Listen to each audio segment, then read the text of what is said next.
Une femme est placée dans une maison de retraite par son fils après que sa belle-fille l'a accusé de faire du mal à ses petits-enfants.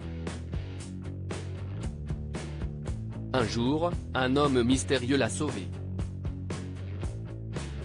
Catherine Wilson pensait avoir laissé son passé derrière elle. Elle n'y a jamais pensé si elle pouvait l'éviter, et elle n'a jamais parlé à personne. Pour autant que le monde le sache, Catherine a complètement changé de vie à l'âge de 18 ans. Elle avait été un mannequin à succès dans les années 60, puis avait épousé un homme riche et âgé avec lequel elle avait eu son seul enfant, Albert. À la mort de son mari, Catherine avait consacré toute sa vie à son fils, et elle pensait qu'il lui était tout aussi dévoué.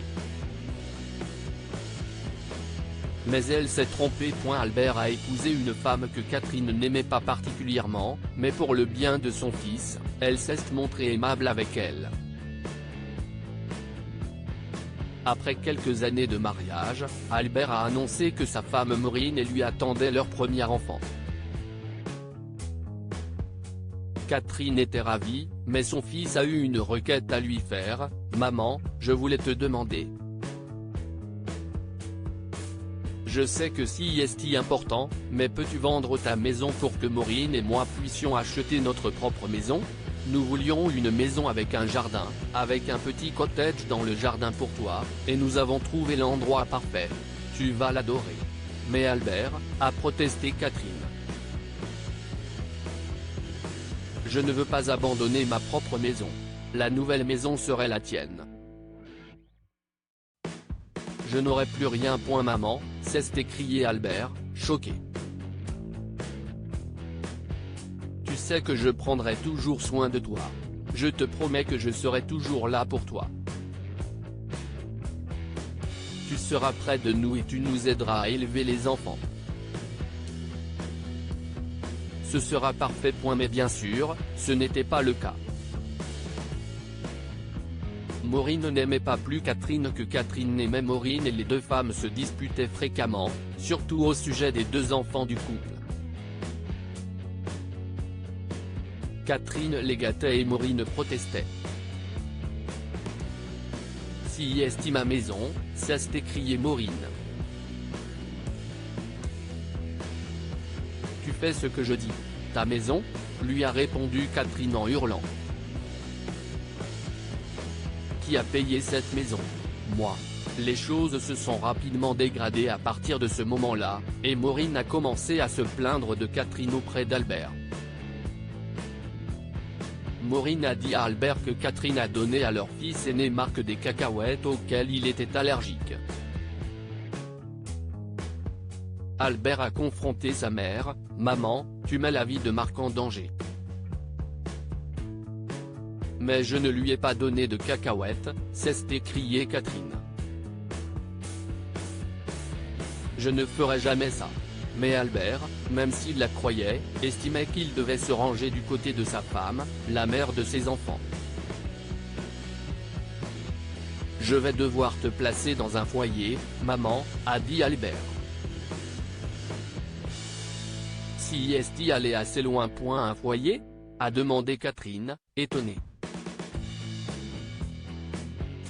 Mais quand j'ai vendu ma maison et que je t'ai donné l'argent que tu m'avais promis. » Albert a eu honte et a détourné le regard, mais il a poursuivi son plan et, 2 semaines plus tard, Catherine s'est retrouvée dans une maison de retraite. Catherine est tombée dans une profonde dépression. Elle avait remis sa vie entre les mains de son fils, et a cru en sa promesse. Maintenant, il l'avait abandonnée et, à 74 ans, elle n'avait plus rien ni personne. Le personnel de la maison de retraite a fait de son mieux, mais rien n'a réussi à faire sortir Catherine de sa dépression.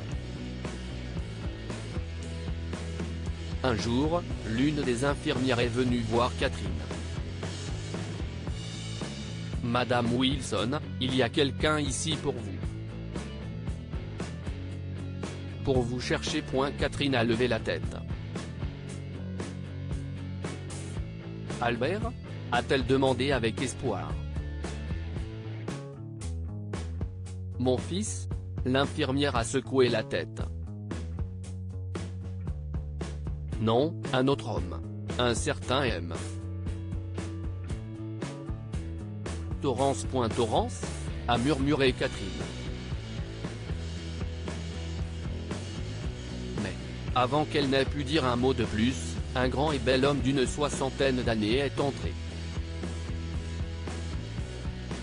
Cathy ? A-t-il demandé. Cathy, si est-il Jack ? Jack ? A demandé Catherine, et le passé lui est revenu en mémoire.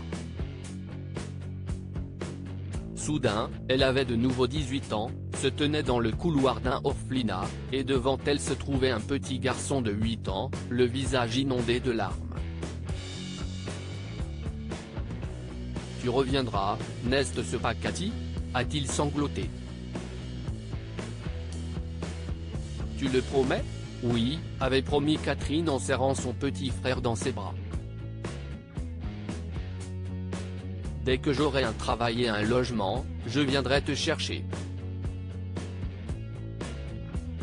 Mais elle ne l'a jamais fait. Quelques mois plus tard, elle a été opérée et sa carrière de mannequin a décollé. Elle a été happée par le glamour, les fêtes et les voyages à Paris, Milan et New York. Jack avait été relégué au second plan dans son esprit, une obligation qu'elle avait choisi d'enterrer. Aujourd'hui, 56 ans plus tard, Jack est là, devant elle. Oh, Jack, je suis désolé. Je t'aille laissé tomber, a-t-elle sangloté. Mais crois-moi, j'ai eu ma punition. Je suis seul maintenant, mon fils m'a abandonné. Je sais, a dit Jack à voix basse. Comment le sais-tu ? A demandé Catherine. Je t'ai retrouvé il y a 30 ans, Cathy, a expliqué Jack. Je dois admettre que j'étais en colère. Tu menais une belle vie et je n'avais tellement bavé. Mais quand j'ai découvert que tu étais seul, j'ai voulu t'aider. Je vais bien, Cathy, et je veux que tu viennes vivre avec moi. J'ai 4 enfants et 7 petits-enfants et ils veulent tous te rencontrer. C'était comme dans un rêve. Soudain, Catherine s'est retrouvée au milieu d'une réunion de famille, entourée des enfants et petits-enfants de Jack, et elle était l'invitée d'honneur. L'Hiroshima se rend sur la tombe de sa mère et aperçoit une pierre tombale portant son nom et la photo d'un enfant à côté. Un enseignant suit un nouvel élève négligé et découvre qu'il vit dans un somptueux manoir. Histoire du jour, un agent de sécurité de centre commercial repère la femme du propriétaire dormant dans les toilettes avec un enfant une nuit. Catherine a alors aperçu les fils aînés de Jack en train de se disputer et a vu l'un de pousser l'autre. Elle s'est écriée « Arrêtez !» et a couru vers eux. Elle se plaça entre eux et posa une main sur la poitrine de chacun. « Vous êtes des frères », s'est-elle écriée.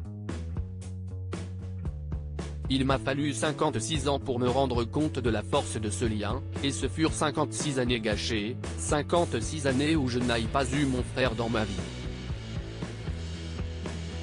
Ne faites pas cette erreur. Jack s'est approché et a entouré Catherine et ses fils de ses bras. Si est-il bon, Cathy, les garçons vont s'en occuper. Et maintenant, nous sommes ensemble, et nous ne serons plus jamais séparés. Que pouvons-nous apprendre de cette famille ?